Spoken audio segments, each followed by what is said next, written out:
back home, powered by Cooperative Bank.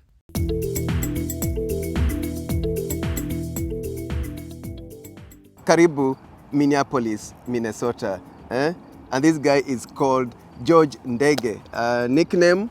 Jojo. So Jojo is a restaurant owner, and he's a chef. You know, you'll find him in his own kitchen. And I've met him here in Minnesota, and he has lots of inspiration to share with you. And he does quite a lot of stuff back home. So he's here in the US, but he's doing a lot of stuff back home. And we'll go into those details later. But George, begin by just telling us, what do you exactly do? I'm an executive chef of my own restaurant called Tamu Grill and Catering here in Minneapolis, Minnesota. Yeah, I was there. I took some photos there, and you are neighboring. You are quite strategic, opposite Minnesota University. It's opposite University of Minnesota, Carlson School of Management. And I went there. I went to school there. Oh, you went to School of Journalism there. So is it just a coincidence, or how did you end up having a restaurant at that place? It's a coincidence, but the other thing is this. Across the street from there, there's a radio station called KFI Radio. And I host a program there. I've been hosting a program there for 10 years called African Rhythms. Wow. You have so many talents. And you are a journalist by training? I went to school for journalism at the University of Minnesota. University, yes. Wow. Then did you become a journalist? What happened? Then you are in Kechiti. What happened? I never became a journalist because those days I loved writing and everything. I still love writing. And I went to school for that. But when I went to school here, there was no openings for minorities, especially immigrants, to get into journalism. So I never really pursued it much, you know, but I've used my skills as a journalist, in other areas. In other areas. It helps me in marketing myself, marketing my restaurant, my catering services, and my chef skills. And did you say you were a promoter at some point too? Yes, in my previous life I was a promoter. I was actually the first one to bring Kenyan artists on tour here in the US, here in Canada. Artists, DJs, and comedians. So I worked with Ridiculous. I was their sole promoter for 7 to 8 years. I worked with Red Sun, I worked with Amani. Wow. You know, Mr. Googs and Vinny Banto, remember those days? I mean, you look like an artist. I mean, just animated and talking like an artist. I've been around them too much. Wow. And my son, whom you met at the restaurant, is an artist. They prepared for me plantain, and I really enjoyed at the restaurant. Yeah. So he is actually a rapper. And he today is performing alongside Arrobo here in town. He goes by Fanaka Nation. By the way, we are doing this interview on the sidelines of a wedding where Jojo has provided catering services, and I've seen people enjoying your food. Well done. Thank you. So tell us more about the wedding and your services here. So the business I do, although it's a restaurant, we only open on weekends. So Monday through Thursday, we do catering and events. And in the summer, you know, our winters are horrible here in Minnesota. So in the summer, people don't like being indoors. They're outdoors. So we follow the people. We do outdoor events. You know, we did Taste of Minnesota. Then we went to the Reggae Festival. So we've been going around at the different events, serving our food there. Yes. Yeah. You know? And then on the weekend, we give them the opportunity to come to the restaurant. Well done. And that's a good strategy. Yeah.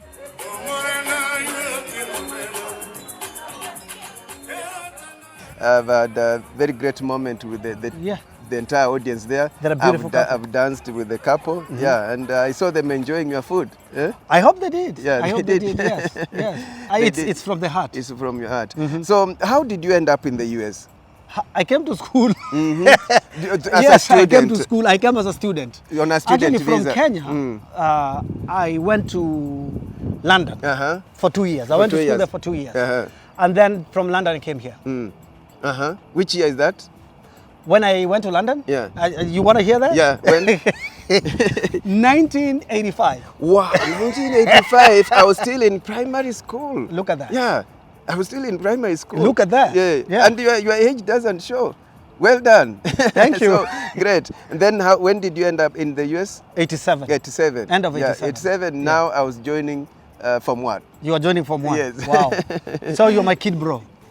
Good pleasure. Yep. Pleasure. Great. And then Now, you've been here, how many years now? It's what, 35, 36? 35, 36 Yeah, years. yeah. So, I mean, do you remember Kenya? Do you do stuff back home? So I do have some projects going on back home. Yeah. And you know, these days is a lot easier than back in the day. Because of technology. Because of technology. And I have an account with Bank. Oh, you are a customer of Bank. Yes, and I've had that account for They have a diaspora 10 years. banking unit. Yes, yes. And when you know, it's so nice that when you go there, there's a diaspora area that you go to. And the people there understand what we're trying to do. Yes. So I love that. I love that. So what are you able to do with Bank or through Bank? What diaspora banking, yes. I'm able to send money directly into my account to be able to do projects back home. Secondly, my tenants are able to deposit money into my account at Bank. You see? And thirdly, I have their card here. I can sometimes withdraw money here in the US. You have your card? Do you have it here? I have it here. Bank. Yeah. So you have you are a landlord. I'm a landlord. You said your tenants are able to deposit money into Bank account. Yes. So you are a landlord. Well done. And I'm able to see it online. Hey, wow. This is Jamhuri. So this is for diaspora banking? It's a diaspora account. Diaspora account. Yes. Well done, Jojo. Thank you. Jojo, landlord. Yeah. And by the way, I'm the one who got them in the US here. Bank. Yes. Yeah. Explain more. You know, when I used to do promotion, and Ridiculous was big then. So we used them to activate Cooperative Bank.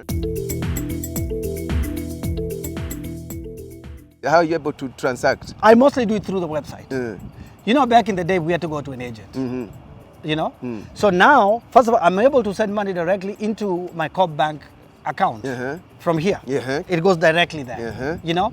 So I'm able to do my investments back home. And I'm able to transfer that into money market account or whatever, move funds around. And you're able to monitor and I'm able to monitor while here? Yes. Wow.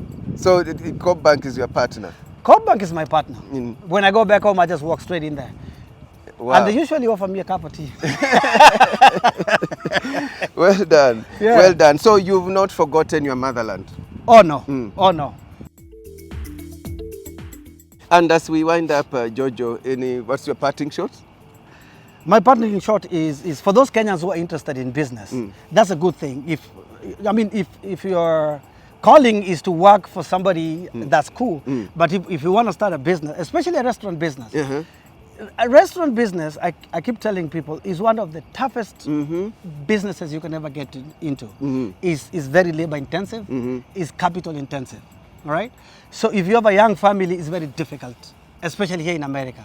But someone may ask, and then why are you in it if it's difficult? First of all, you have to be passionate about it. So it's your passion? It's my passion, okay? And you have to be able to go at least 3 years without seeing money. Without seeing a profit. It takes that long. It takes that long. Yeah. So if you're married and you don't have a willing partner, you are done. You're done. You know? Well done, Jojo. You've done well here in the US, and as you said, you've not forgotten your motherland. Thank you so much. Thank you. And the Daring Abroad fraternity has watched you. What do you tell them? Hey, keep watching. Keep watching Chams Media. Thank you so much. Yeah, bye-bye. Thank you. Cooperative Bank. We are you.